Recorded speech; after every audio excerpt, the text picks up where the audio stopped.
I don't know about you, but I prefer to stay home in my sweatpants and plug away on my computer. Can you tell I'm an introvert? My husband calls me a hermit. So when I hear the term networking, I cringe until I met Dana Kay. Once you listen to her advice on how to network from home and how to approach networking, you'll be more inclined to reach out to others. Dana Kay is a veteran publicist, social media pro, and brand manager. Known for her innovative ideas and knowledge of current trends, she coaches her clients on how to identify and establish their unique personal brands. Dana is also the author of Your Book, Your Brand, the step-by-step guide to launching your book and boosting your sales, and the creator of Branding Outside the Box, where she helps authors and entrepreneurs become more memorable. Hey there, Mom Boss. Welcome to the Social Media for Mompreneurs podcast. I'm Allison Scholes, brand strategist and lifestyle stock photographer. And yes, I'm that boss lady in sweatpants. If you're ready to fine-tune your personal brand, grow your business on social media, learn some really cool marketing hacks, all while balancing family life, then girl, you're in the right spot. And please don't be shy. You can connect with me over at bossladyinsweatpants.com. If you're ready for today's show, go ahead and hand out the kids' tablets, open those juice boxes, grab your coffee, and hide in your closet. It's time to dive in. Hi, Dana. Welcome to the show. Thanks for having me, Allison. I'm excited to chat today. I'm excited too because I really like our topic today, and we're going to dive into not only networking, but networking for introverts. So for being a fellow introvert, I'm just excited to have you on the show today. But before I dive into my questions for you, Dana, will you please take an opportunity to introduce yourself and tell us a little bit about your business? So I am a veteran book publicist and brand manager. I launched my PR company in 2009. We represent authors and publishers. So we do all things literary. And as you can imagine, as book people, a lot of us are introverts. We would all rather be reading. But what I really love about what we do is that I get to introduce people to new books, and I get to kind of play matchmaker between authors, their books, and readers. And I've been, like I said, in business a little over 11 years now. So much has changed. So as a publicist, our job is to manage their brands, their public persona. So that includes their media interviews, their book reviews, any social media management, the events they do, speaking they do, all of those things. And so much has changed, but it's been a really fun ride. And in 2016, I came out with a book called Your Book, Your Brand, the step-by-step guide to launching your book and boosting your sales. And I had a lot of people coming to my launch events that were not writers. They were small business owners. And they were saying how, even though this was for writers, it was fundamentally all the same. Like the way to build a brand and build a loyal community online resonated with them, even though I was talking mostly to authors. And so that's when I launched Branding Outside the Box, which is an online community for people looking to become more memorable and make more meaningful connections. So I have a podcast and a newsletter and blog posts, although the blog is a little defunct now because I've been podcasting more. But that's basically the things that I do for authors translated into content for entrepreneurs. That is really cool, Dana. And I'm sure because you were talking a lot about PR for authors. And did you find when you were trying to do events with those authors to publicize their book and get their name and their book out there, did they struggle with networking? Of course. Yeah. Because not only are some of them are a little bit more extroverted, like they're excited, they spend their days talking to made up people. They spend their days making up characters and then they're unleashed onto the world and they're very excited. But there's plenty who don't really know how to. I think we're all very bad at talking about our own work. So even that exercise of, Dana, tell us what you do, that took some practice to really hone in on what exactly I do and how I serve my community. So I think it's not just about the meeting new people. I think a lot of it is getting clarity on how to introduce yourself. So when someone says, what do? You don't just say, I'm a writer. or even like, I'm a romance writer. You need to be more descriptive of the types of stories you write and the types of things you publish. And if you're an entrepreneur, like what your business is, who you serve, how you serve them. So I think once you get clarity on that and you know how to respond to that dreaded question, it feels a lot easier, even if you're not even if you are introverted. Now, I'm sure we have a lot of moms listening that are introverted and they hear the word networking and they probably cringe, or, they just shut off their mind and they just don't want to listen. Because I remember I used to think as networking as I have to go to an event, I have to sit down with salesy people and have a handful of business cards in my hand. That's how I envision networking, and that's how it used to be. But a lot has changed. So how can work-at-home moms make new connections and broaden their network without traveling or paying hundreds of dollars for childcare? Yeah.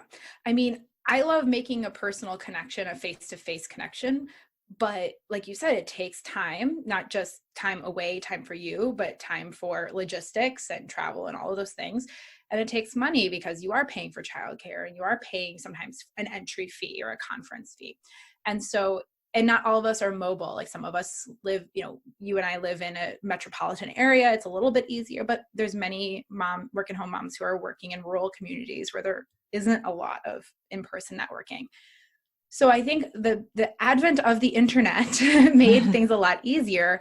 But I think that going back to the idea that social networking sites, they've transitioned to say they're social media sites, but originally it was social networking. Twitter and Facebook were built for conversations and community building. And so how can we go back to that idea? How can we go back to this idea that it's not social media, it's social networking? And so a couple of the ways that I've been networking online without, being salesy or creepy and making real connections is, for example, my preferred platform is Instagram, and I do a lot of DMing. So if I am listening to like this podcast in my car and one of your guests or you say something that resonates with me, when I park, I'll send a DM or I'll record a voice memo saying, I just listened to episode 35. This was so great. Really loved it. Keep up the good work. That's it. No ask, no pitch, nothing like that. I will also share people's content because, as you know, we're all trying to get seen on these platforms and we're all trying to beat the algorithm. And so the kindest thing you can do for somebody is to share their content. So I spend my time on social media. I don't actually spend that much time posting.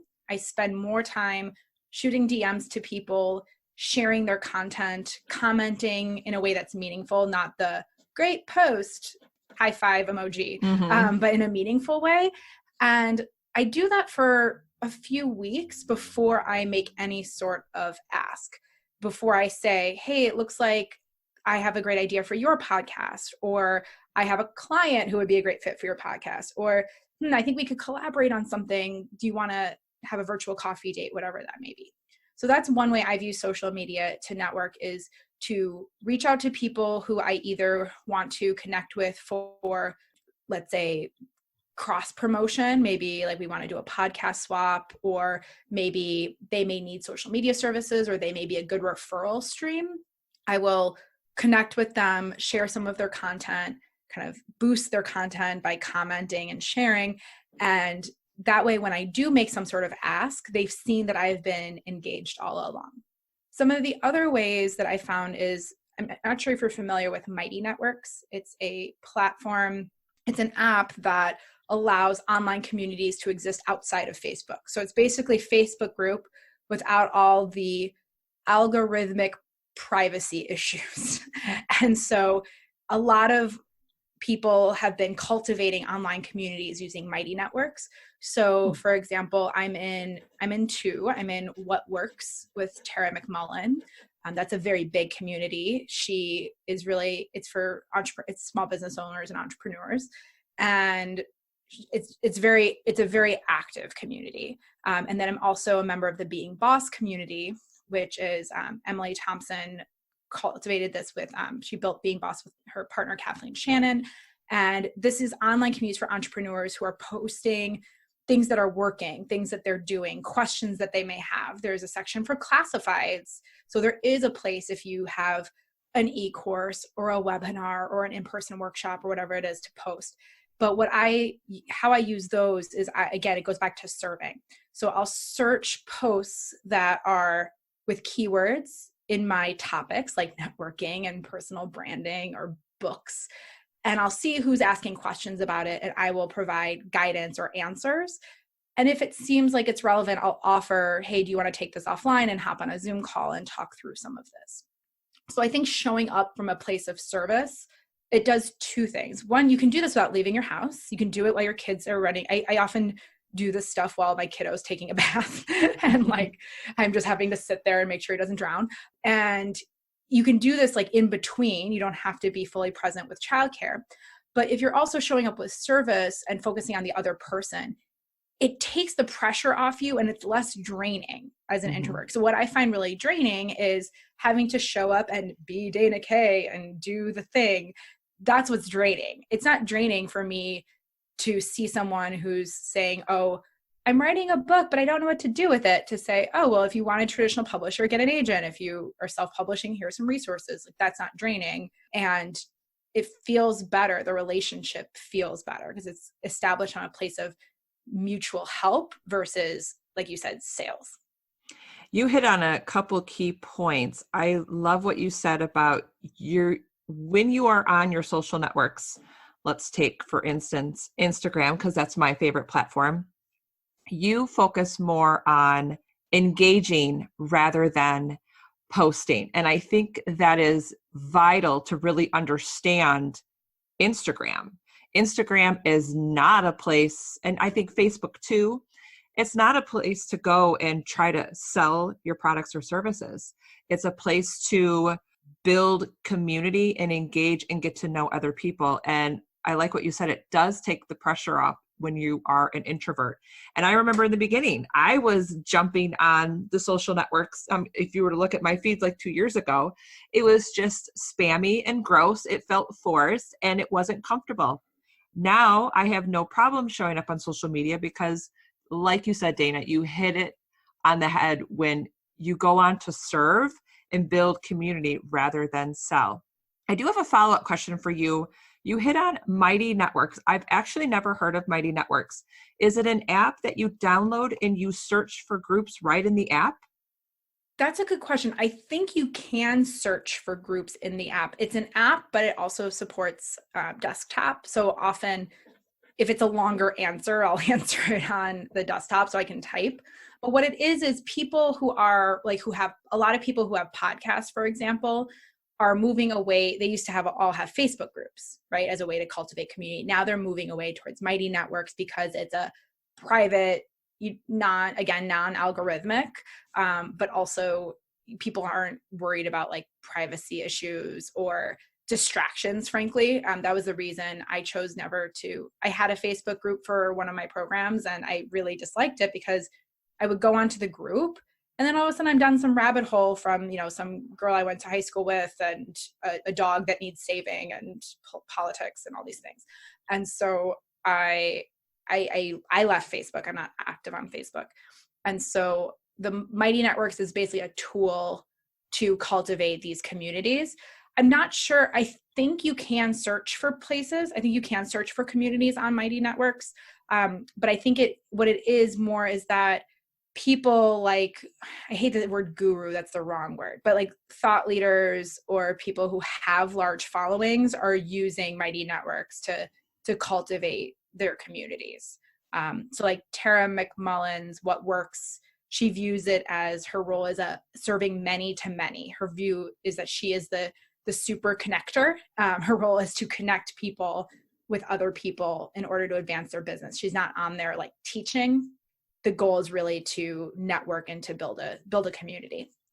That is so interesting. I'm definitely going to look into Mighty Networks. And I'm sure I have a lot of moms right now that are pulling over in their cars and jotting down Mighty Networks, but don't worry, keep your eyes on the road. I'll have it in the show notes. And they're not sponsoring this podcast. Yeah, but this Mighty is so Networks cool. is listening and wants to sponsor, I'm sure Allison would love to talk to you. So my next question for you is, how can busy moms grow their network and scale their business without sacrificing time with their family? Like that's probably like the biggest struggle for moms. I agree. We're all in it together. So, my son's in school, so that's a game changer, right? But he's also in school, which means like 8 to 3:30. So like it's not necessarily a full day. And so I think there's a few things that I've learned. One is we have to accept the fact that we may not be able to do all the things, but I actually think that's an asset. I actually think that this condensation of time is really great for your business, because all of the nonsense and fluff and things that aren't necessary just fall to the wayside. So the things that are the most, if you focus on doing the most important thing, the thing that's going to make the biggest impact on your business, and then anything that's like a nice to have may not get done, but it isn't necessarily necessary. So what I mean by that is, if I had all the time in the world, I could create a vibrant YouTube channel. I could have like a multi-day-a-week podcast. I could be on all the social media platforms. I could have great SEO. I could be serving more clients, all these things. But because I don't have all that time, I have to prioritize the things that are going to make the biggest impact in my business. And so I don't have a YouTube channel. I do, but I haven't updated it. But I'm not active on YouTube anymore. I'm not active on these platforms. And so what it does is it forces you to get really clear on the things that are making the biggest impact. So for example, if you, let's say, are a blogger and you're working to grow your blog traffic, looking at where your people are coming from, and not just where they're coming from, but what they're doing once they get there. So if most of your people are coming from Pinterest, and the people that come from Pinterest are clicking on the work with me page, the subscribe to my list page, whatever it is, then okay, I'm going to focus on Pinterest, and that's it. It gives you permission to let go of LinkedIn, let go of Twitter, let go of anything that's not serving you. It also forces you to really get efficient and clear on what your most important tasks and things are. So I can't take meetings at all times of the day. So all of a sudden, when I say I can't do a meeting this week, I can do one next week, then the client says, okay, well, maybe we can sort this out via email, and which is sometimes more efficient anyway. And so if you're trying to scale your business, the first step is to get really clear on the most impactful actions that you can take and what is going to make the biggest impact and what you're going to focus on. So I also believe that it's important to focus on one primary line of business at a time. So we do full service campaigns for authors. I also have a membership site that's a more economical kind of DIY option for authors. And then I also do consulting and coaching and all of these things. But the main focus for this year is the membership site, is growing the membership site. So I am not we take on new publicity clients because they just come in, but that's not where I'm putting my focus. So when I'm determining, do I need to go to this conference or do I need to participate in this event? If it's not serving that one primary goal, I say no. And so when you're focused on one primary revenue stream in your business, guess what? It grows a lot faster in a lot less time. So I think because when you have all the time in the world, you can easily say, okay, I'm going to do this e-course, I'm going to grow my blog, I'm going to do this, I'm going to do that. And you can do a lot of different things, but then nothing gets done well. And when time is condensed, you can only focus on one marketing tactic, on one revenue stream, on one thing at a time. And so you become a lot more efficient. And I would argue you can scale and grow just as quickly as someone who has all the time in the world, but they're diluting their resources. I love everything you just said, and you hit on a key point or key word, and it was impact. And you just validated what's been going in my head for like so long, because tell me about it. Well, as moms, you said it crystal clear. As moms, we feel that we have to do it all, but there's not enough time in the day. And when you just said it so good, when make clear, impactful actions, because it's one thing to make the to-dos, like you have to make beautiful graphics, you have to make sure you have the perfect landing page and do this and do that. And yeah, that's all great and it'll eventually help your business. But what is that one action now? And it's just funny that you said this. Just yesterday, I was talking to my business mentor, and you know what she said? Get out of your own way. Don't worry about all that other stuff. Get out of your own way. Do what's going to serve your business now. And it was just like a light bulb moment that went off in my head. So you just validated everything that I was thinking. Good. And I'm sure a lot of moms are at home going, duh. Yeah, like don't worry about it. And keep it simple, right? Like like we can always make it more complicated. Like there's no shortage of ways to complicate your business. And so one of our authors was saying she wants to launch an e-course, and she was just like, but I have to do this. I have to find the host. I have to find this. It's like, what is the simplest way you can do this right now? She's like, I could get a PayPal account and have people submit via PayPal their pre-orders. And if they pre-order enough, then I'll make the landing page and I'll make everything else. I'm like, great, do that. Just put out to your list. Like if you want this e-course, I'll make it. If I reach this many registrations, PayPal me $50. Yeah. You just keep it really simple. So like if you don't have the time to make the prettiest graphics, make templates. I use Canva. We just template everything, make a copy, change the text, done. Have a stable of photos. You can reuse photos. It's totally fine. Just keep it as like, I always think about like, what's the simplest thing that this could look like, and try to start there. Because if you start complicating things, it's like with, I love email marketing. Like I'm a writer by trade. I give good email. I write good emails, and I love email marketing, but it was also taking up, if I was getting paid to solely write emails, I would be completely happy, but I'm not. And so I was writing weekly emails that took, probably like 45 minutes to an hour a week. And I loved it, but it wasn't making as much of it probably made the same amount of impact as if I was to do monthly emails. And so what I did was I just took my favorite, like my 10 to 15, I think, favorite emails, put them into a welcome sequence, a nurture sequence. So people who newly sign up for my newsletter are going to get those emails once a week. Then they're going to go to biweekly. And now I just send a monthly e-blast to our existing list. And so now I reduced 3 hours a month, and I'm still engaging with the new people who come in, and they're getting those weekly emails. So they're getting up to speed. They're, getting calls to action and things.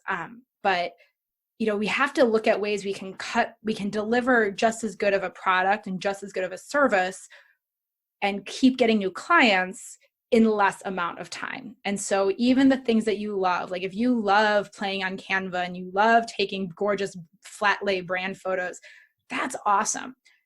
We can't always do that. Like that's, even though you love it, it's not necessarily the thing making the most impact in your business. And I know we talked about, like, I'm an introvert, so me showing up takes a lot of energy. But when I show up, that makes a really big impact. So when I show up on a webinar, when I show up on a podcast, when I show up for a new client call, that's the biggest impact. Like that's my most important work. And so I need to keep space for that. And in order to keep space for that, I'm not shooting YouTube videos. I'm not, on every social media platform. I'm not writing those, long emails every week.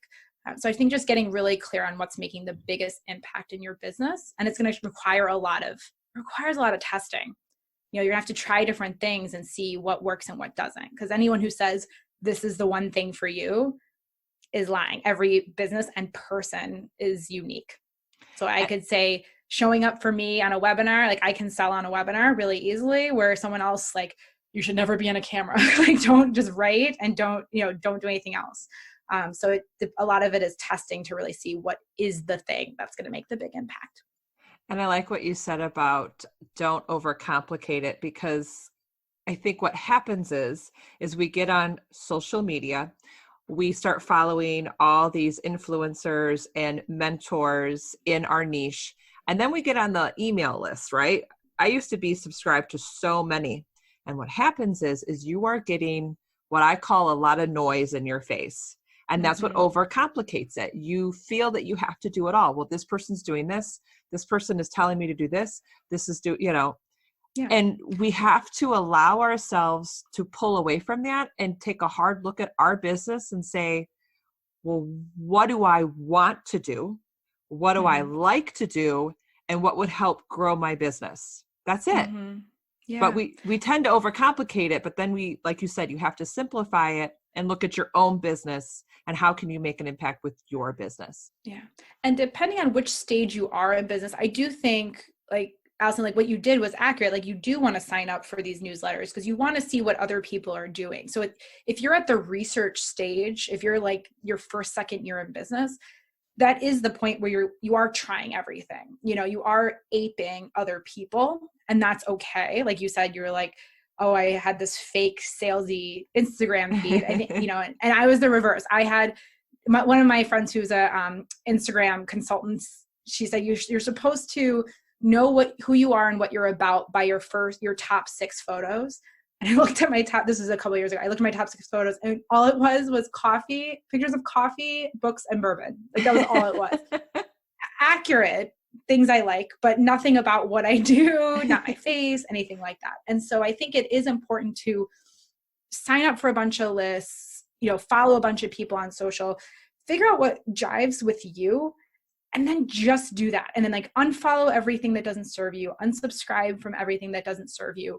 And it's easy to figure out who you want to be and how you want to show up if you see how you don't want to show up, right? If you see, oh, that person is completely fake and not congruent, I don't want that. Or that person sends way too many emails. Or this person only sends emails when they're selling something. Like you can see the patterns of the things you don't like. And so it's easier for you to figure out how you want to show up in the world. So a lot of this is going to depend on, there's nothing wrong with taking 6 months even to research and not actively promote your business. There's nothing wrong with just being on Instagram and watching or just reading emails. Like that's important groundwork, but then put that stuff down and then get to work. Yeah. Put it into action, right? Exactly. So I want to know from you, because I know networking is important and you can network online. How has networking impacted your business? So when I started K Publicity, I went from having 1 client to 30 in less than a year. It was dramatic, exponential, crazy, crazy growth. And I did not do anything. So this is again, like, I think I signed up for MailChimp had launched, I think, during this time. Like, so email marketing, it was a thing for like corporations and nonprofits. It wasn't a thing for like individuals. Twitter, this was 2009. Twitter just came out in 2007 and really didn't hit the ground until late 2008. Facebook had just opened to the public, like people didn't have the pages. And so this was a very different time. I didn't have any of these tools. The only tool I had was networking. And what happened was my first client talked a lot. She told everyone what we were doing. The great thing about PR is that it's very visible. So if someone sees the things that our authors are doing and they see our author on the Today Show, or they see them or they hear them on PR, then they'll say like, oh, who's your publicist? Because they know like the publicist got them on. So it's free advertising for us. So we get all these referrals. So that's all from networking. But and that's from our current clients and empowering our current clients to share who we want to work with, the types of books, the types of authors that we enjoy working with so that they can help spread the word. But the other pattern I noticed was that our authors came in with similar agents. So the literary agent's role is to sell the book to the publisher, and then they get a cut of every book sold. So they get a percentage. The more books that sell, the more the literary agent gets paid. So it's in their best interest to refer their clients to a good publicist, because good PR leads to more book sales, which leads to the agent making more money. Other reasons too, it's not just about money, but at the very basic level. And so I noticed that there are certain literary agents that were referring us a lot of business. And so I realized, okay, literary agents are the best referrer for us.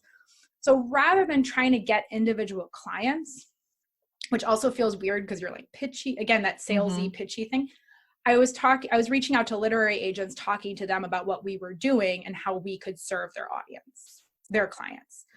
So I think for people so that made a dramatic impact on my business. We were growing exponentially every year for 5 years. And then I started to build out a team. So then it goes up and down based on how many hires I have that year.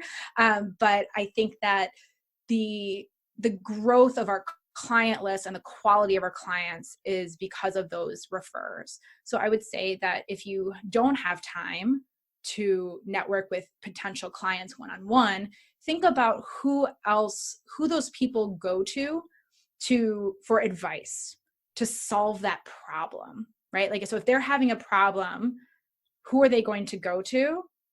And that's your main refer, because you want that refer to say, oh, I have this person or this business or, you know, the service provider to help.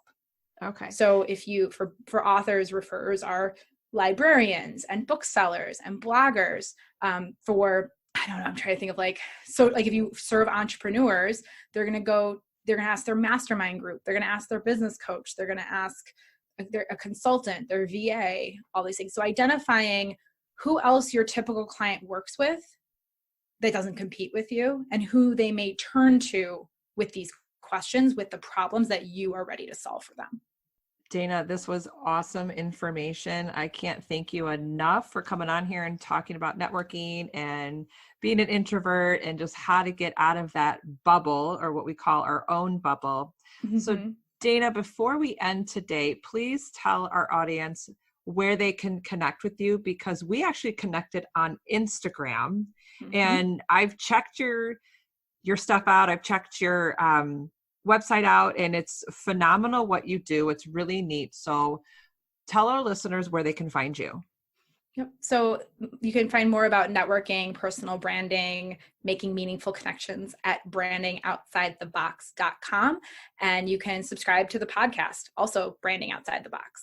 All right. And I will make sure that I drop all of that information in the show notes. So of course, if you're driving, wait till you get home and check the show notes. And again, thank you so much for being on the show today, Dana. This was so much fun. Thanks, Allison. Thank you for tuning in today. If you loved today's episode and walked away with value, then please head over to iTunes, social media for mompreneurs, and leave a review and subscribe to the channel. This would make my day. And don't forget to connect with me on Instagram at Allison Scholes, or grab some freebies over at BossLadyInSweatpants.com. Take care. I'll see you next time.